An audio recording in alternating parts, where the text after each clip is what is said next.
उसी वाले को लिखो, क्योंकि छोटी वैल्यू होगी तो कैलकुलेशन भी क्या होगी, छोटी होगी। और कैलकुलेशन छोटी मतलब आसान, आपको कैलकुलेशन क्या पड़ेगी, आसान।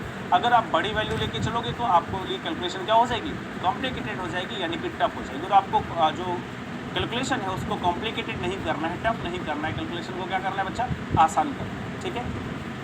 तो ये बात सभी को क्लियर है। अब आप देखो यहाँ पर ये पहली दूसरी इक्वेशन होगी, ठीक है, ये भी लिख लिया। अब मैंने आपको बताया कि देखो यहाँ पर आपको करना है, अगर आपको इस इक्वेशन को सॉल्व करना है तो आपके पास मैन, वुमेन और चिल्ड्रन, इन तीनों के बीच का जो रेशो है वो आपको पता होना चाहिए।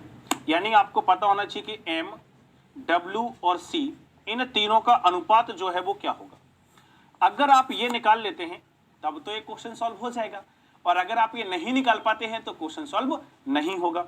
अब हम लोग समझते हैं, देखो पहली इक्वेशन, दूसरी इक्वेशन, वेरिएबल कितने हैं, पहला वेरिएबल, दूसरा वेरिएबल, तीसरा वेरिएबल। मैंने आपको बताया हुआ है कि देखिए अगर एक इक्वेशन दो वेरिएबल हो तो कभी भी इक्वेशन सॉल्व नहीं होगी। एग्जांपल मैंने दिया था कि अगर मैं आपसे कहूं कि x प्लस वाई के पास 20 रुपए हैं तो बताइए x के पास कितने होंगे, y के पास कितने होंगे। तो एक निश्चित वैल्यू आप नहीं बता सकते, आप पॉसिबिलिटी में बता सकते कि सर अगर x के पास 1 होगा तो y के पास 19 होगा, अगर x के पास 2 होंगे तो y के पास 18 होंगे, अगर x के पास 3 होंगे तो y के पास 17 होंगे। लेकिन मैं अगर आपसे एग्जैक्टली पूछूं कि x के पास कितना, y के पास कितना, तो आप कभी भी नहीं बता पाओगे कि कितना होगा। क्यों? क्योंकि यहाँ पे एक इक्वेशन दो वेरिएबल है। अगर दो इक्वेशन तीन वेरिएबल हैं कभी भी नहीं बता पाओगे, तीन इक्वेशन चार वेरिएबल हैं कभी भी नहीं बता पाओगे। तो आप यहाँ पे समझ गए कि जब हम इनको कंबाइन करेंगे, यानी हम लोग ऐसा लिखेंगे, कैसा, अगर हम लोग ऐसा लिखें कि 10 आदमी 5 औरतों का जो 12 दिन का काम है ये बराबर है 8 बच्चों के 16 दिनों के काम के, तो यहां से जब आप एम, डब्ल्यू और सी निकालने की कोशिश करोगे तो इनका रेशो आपको नहीं मिल पाएगा।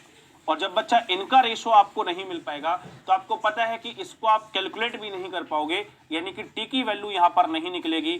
तो हमारा आंसर क्या हो जाएगा, CND हो जाएगा। क्या हो जाएगा बच्चा, CND। इसको अंग्रेजी में लिखते हैं कांट बी डिटरमाइन। CND का अंग्रेजी में मतलब होता है क्या, कांट बी डिटरमाइन, और हिंदी में इसका मतलब होता है निर्धारित नहीं किया जा सकता।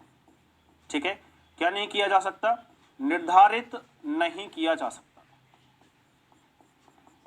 निर्धारित नहीं किया जा सकता। ये हमारा यहां पे आंसर हो जाएगा किसका, इसका। ठीक है, तो बहुत सारे लोग जो है, बहुत सारे लोग ऐसे थे जो इस क्वेश्चन का आंसर बच्चा मेरे से पूछ रहे थे कि इसका आंसर क्या होगा। तो मेरा मानना है कि आप सभी को समझ में आ गया होगा, क्योंकि कई लोगों को ऐसा लग रहा था कि सर ऐसा तो नहीं कहीं ये क्वेश्चन गलत हो, है ना।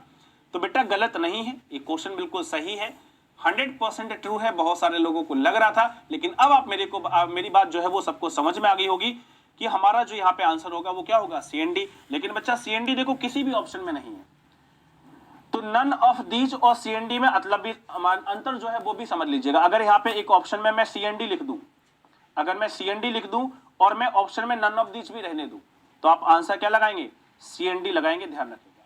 ठीक है, लेकिन अगर CND ऑप्शन में अवेलेबल नहीं है, नन ऑफ दीज का मतलब है कि जो हमारा आंसर आ रहा है वो दिए गए आंसरों में अवेलेबल नहीं है। ध्यान से समझना, नन ऑफ दीज का मतलब होता है कि जो भी आप आंसर निकाले हो, यानी कि जो भी आपका सॉल्व करने पर आंसर आया है वो दिए गए किसी भी ऑप्शन में उपलब्ध नहीं है, तब हम लोग नन ऑफ दीज आंसर को क्या करते हैं, मार्क करते हैं। लेकिन आपका आंसर आया CND और CND ऑप्शन में अवेलेबल है, तो मैंने कहा फिर आप CND लगाएंगे। अगर CND अवेलेबल नहीं होगा तो आप किसके साथ जाएंगे, नन ऑफ दीज के साथ जाएंगे। इस बात को भी आपको ध्यान रखना है। ठीक है, इस बात को भी क्या रखना है, ध्यान रखना है।